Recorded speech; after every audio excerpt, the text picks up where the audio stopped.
कविता है 7।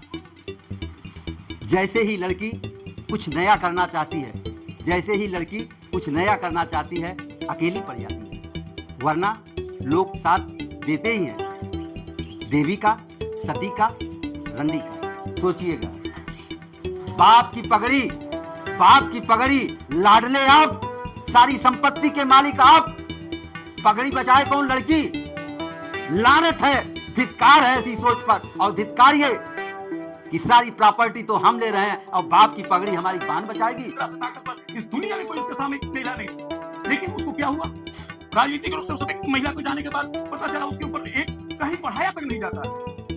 इंदिरा गांधी इतनी ताकतवर महिला थी कि उनका वैचारिकता की जो एक स्टैंडर्ड पैरामीटर कह सकते हैं आप, कोई भी ब्रिटिश से लेकर यूरोपीय और अमेरिकन राष्ट्राध्यक्ष उनके पैरेलल नहीं था। 8 मार्च महिला दिवस पर आपने अभी तक ऐसा ना कुछ देखा होगा और ना ही कुछ सुना होगा।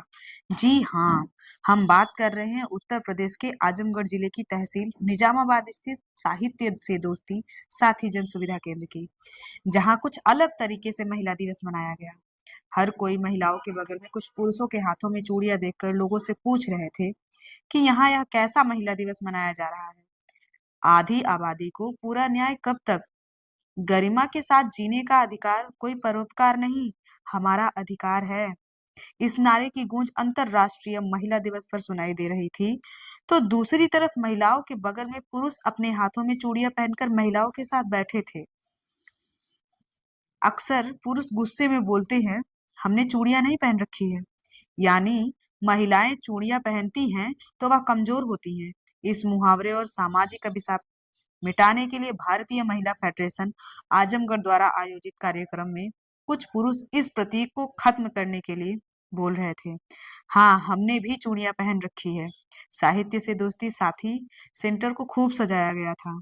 समाज की पहली शिक्षिका सावित्रीबाई फूले और भगत सिंह की गोल की साथी दुर्गा भाभी के चित्रों पर पुष्पांजलि करते हुए महिलाएं अपने हक और अधिकार के लिए जोर जोर से नारे लगा रही थी।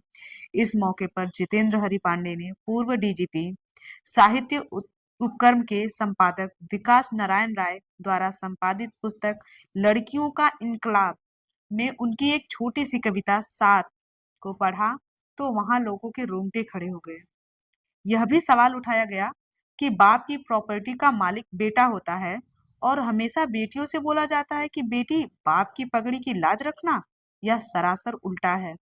लाडले बेटों को अब समझाना होगा कि बाप की पगड़ी की लाज बचाने की उनकी जिम्मेदारी बेटियों से ज्यादा है, वह इसलिए कि बाप का वारिस बेटा ही होता है। सुने क्या कुछ कहा जितेंद्र हरि पांडे ने। महिला बहनों, पुरुष साथियों, आज 8 मार्च अंतर्राष्ट्रीय महिला दिवस है।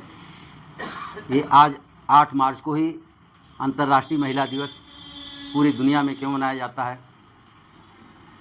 1917 की रूसी क्रांति जो हुई, उसमें महिलाओं का एक बड़ा वर्ग महिलाओं के लिए काम कर रहा था, महिलाओं की मांगों को लेकर के लड़ रहा था।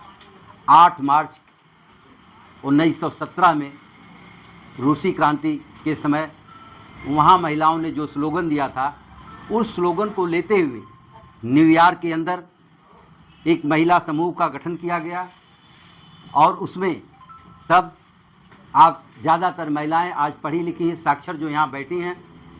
महिलाओं को पढ़ने लिखने का अधिकार नहीं था, महिलाओं को पुरुष के साथ खड़ा होने का अधिकार नहीं था, महिलाओं को काम करने का अधिकार नहीं था।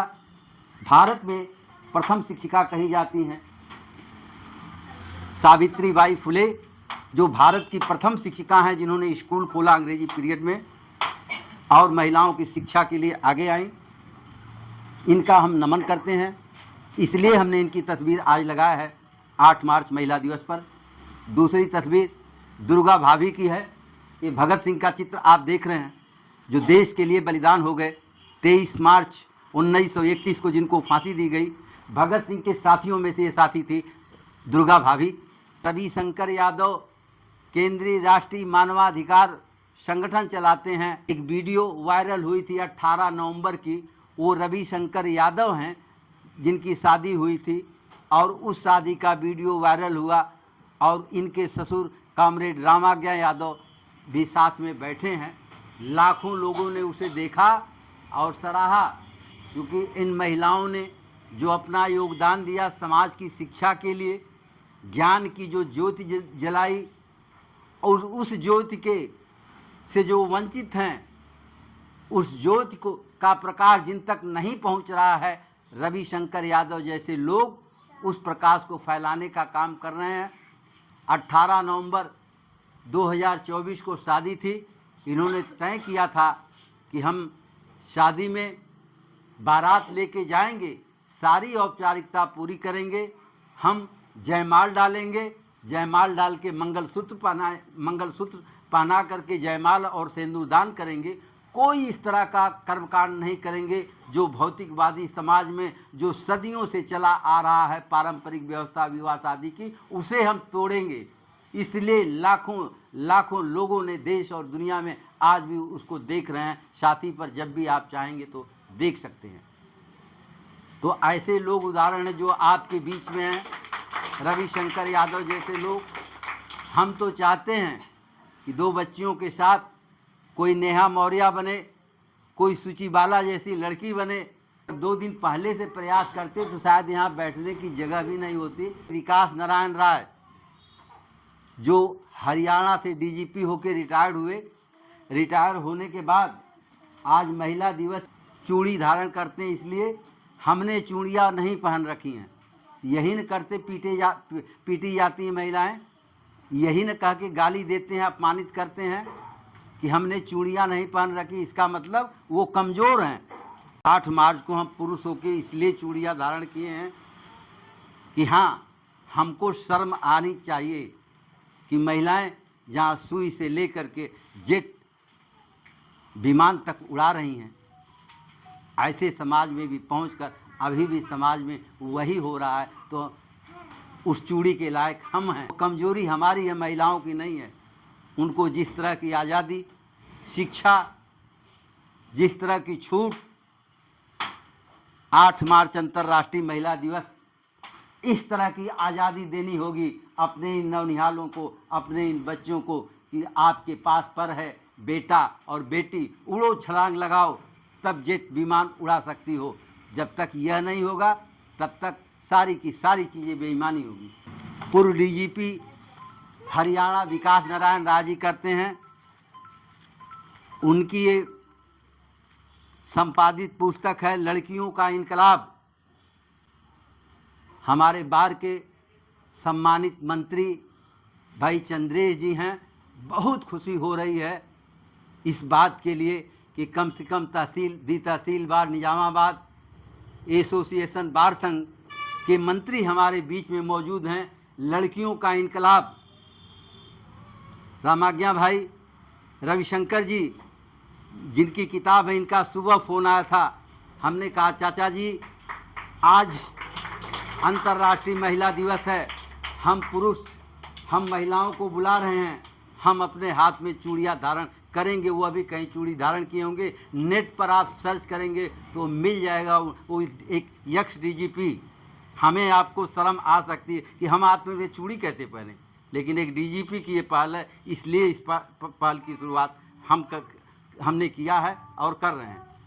लड़कियों का इनकलाब, अगर आप चाहते हैं कि महिला दिवस ये संस्कृति दुर्गा भाभी की, सावित्रीबाई फुले की आगे बढ़े, तो हर लड़की के हाथ में इन लड़कियों का इनकलाब जिंदाबाद होना चाहिए, जिंदाबाद होना चाहिए। बैक साइड का है जिसमें छोटी सी कविता है, आप सुनिए और समझिए। वो भी यक्ष डीजीपी विकास नारायण राय जी। क्या है वो कविता? इंदू जी आपकी तरफ, आप कवित्री हैं। साथ, छोटी सी कविता है साथ। जैसे ही लड़की कुछ नया करना चाहती है, जैसे ही लड़की कुछ नया करना चाहती है, अकेली पड़ जाती है, वरना लोग साथ देते ही हैं। देवी का, सती का, रंडी का। सोचिएगा, लोगों को लगता होगा कि एक आदमी फकीर की तरह से झाड़ू लगाता है। इस तहसील में कुछ व्यक्तिगत 2 मिनट ज़रूर आना चाहूँगा। इन 2 बच्चियों को लेके इन दो बच्चियों को लेकर के ये चला रहा, गुनगुना बेच रहा। गुनगुना नहीं बेच रहा हूँ, साहित्यिक किताबें बेच रहा हूँ, ज्ञान बेच रहा हूँ, इन लोगों का विचार बेच रहा हूँ। और आने वाले समय में जो लोग भी हैं, चैलेंज दे के कहता हूँ, इन्हीं दो लड़कियों के बदौलत हजारों लड़कियाँ होंगी जो यहाँ निजामाबाद में, आजमगढ़ में लड़कियों का इनकलाब जिंदा करेंगी। करवा रहा हूँ इनकलाब, इनकलाब जिंदाबाद। ये बच्चियां कर रही हैं, करेंगी। ऐसे माँ बाप चाहिए।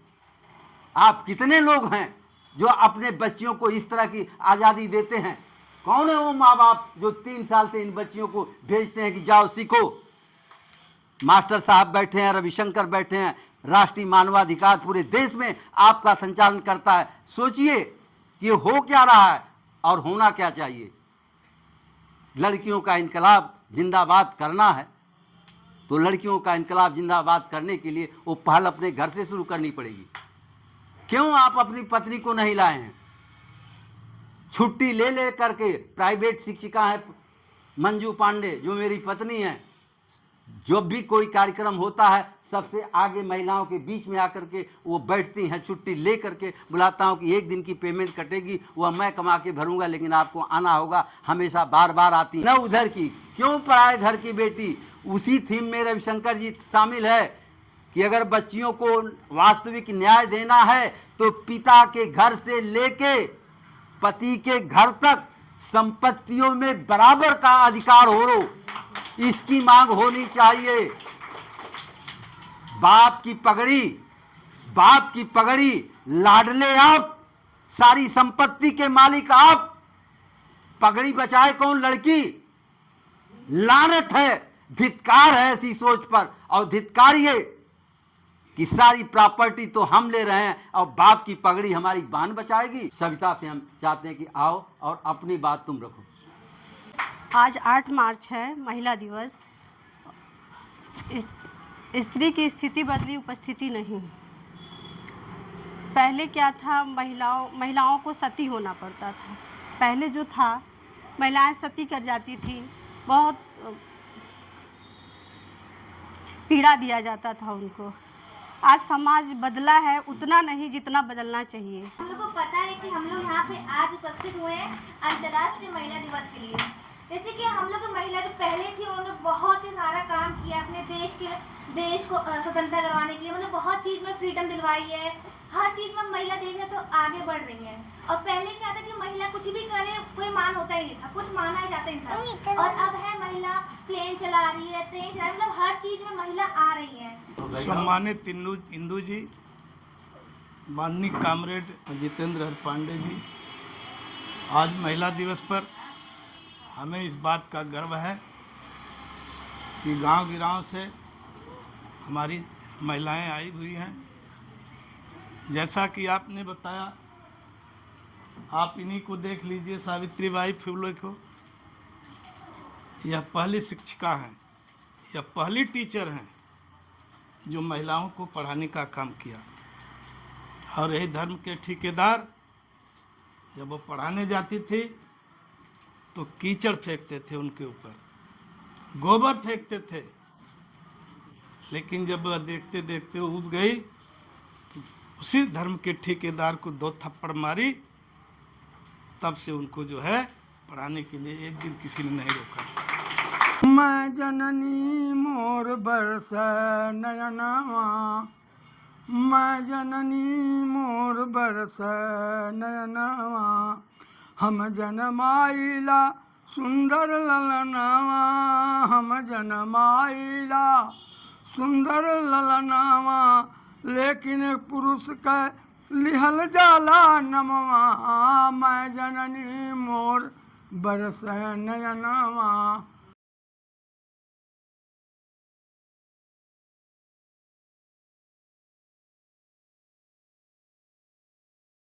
जैसे हमारे यहाँ महादेवी जी वर्मा जी हो गई। हम लोग कहते हैं कि महादेवी वर्मा, जैसे जो भी इसमें हमारे आप लोग जो पढ़े लिखे तमाम लोग हैं, कि जैसे महिला अधिकारों के लिए जो चीज उन्होंने कहा, आजमगढ़ कलेक्ट्रेट कर्मचारी संघ के नेता संतोष कुमार यादव ने महिलाओं के हित में बड़ी बातें पैदा कही। नहीं होती, महिला बनाई जाती है। तो महिला बनाई जाती है, वास्तव में महिला बनाई जाती है। मैं अपने ऊपर बताता हूँ, ये उदाहरण मैंने दिया अभी इंटरनेशनल मंच पे मैं देख कह रहा हूँ कि मेरी मदर पैदा होती थी, मेरे फादर ने 50 मतलब आज 1952 में ग्रेजुएशन हासिल किया था। लेकिन जब उनकी शादी हुई थी, तो मेरी माँ अनपढ़ थी, साक्षर नहीं थी। और हम लोग जब पैदा हुए और बाद में, तो उनका नाम सोना देवी था। तो वो बैंक में कहीं भी उनको करने के लिए सोना उनको लिखा जाता था कि वो कम से कम हस्ताक्षर से बना करके साक्षर हो जाए। पहले यही कोशिश की जाती थी अधिकांश। लेकिन वह एक बैंक में गलती से उनका नाम सोनी हो गया। तो पता चला कि वो गई तो सोना का सोनी भी उनको बताया जाता था। तो अंतिम में वो अंगूठे पे फिर आ गई। सारा कार्यक्रम जहाँ चला था भारत में इंदिरा जी के समय में, ज्यादा विकास के सूचकांक में अफ्रीका के बाद इंडियन महिलाएं हैं, इसलिए कि उनके पास दिमाग नाम की चीज बहुत तगड़ी है, लेकिन उसका यूज करने का भारतीय परिवेश, भारतीय समाज कभी जागृत नहीं कर पाया। राजघरानों की बात मैंने कहा है कि अगर राजस्थान के राजघरानों ने महिलाओं को लड़ना सिखाया होता, तो जौहर और सती प्रथा की उनको सहारा नहीं लेना पड़ा होता। रानी लक्ष्मीबाई का तेवर अगर दिखाया गया होता हर महिला को, तो आज नहीं पद्मिनी को जौहर नहीं करना पड़ा होता, वो मुगलों के सामने लड़ गई होती तलवार लेकर के। लेकिन सवाल इसी बात का है कि हमारे आपके पुरुष जिस बात की, जिस जहनीत की जो बात बतानी चाहिए, उसको वह स्किल नहीं दिया भारतीय समाज ने। और जबकि आज ही यूरोपियन कंट्री अगर हमसे आपसे बहुत आगे है, तो उसके पीछे कारण है, उन्होंने अपने से बेहतर करने की कोशिश की। आज सोसाइटी को तो चाहिए था, इंदिरा से मजबूत लेडी तो इस भारत में नहीं हुई। अभी जो लोग इसमें पहले के लोग होंगे मेरी उम्र के या पहले की राजनीति करने वाले, इंदिरा से ताकतवर इस दुनिया में कोई उसके सामने महिला नहीं थी। लेकिन उसको क्या हुआ, राजनीतिक रूप से उस व्यक्ति महिला को जाने के बाद पता चला उसके ऊपर एक कहीं पढ़ाया तक नहीं जाता है। इंदिरा गांधी इतनी ताकतवर महिला थी कि उनका वैचारिकता की जो एक स्टैंडर्ड पैरामीटर कह सकते हैं आप, कोई भी ब्रिटिश से लेकर यूरोपीय और अमेरिकन राष्ट्राध्यक्ष उनके पैरेलल नहीं था।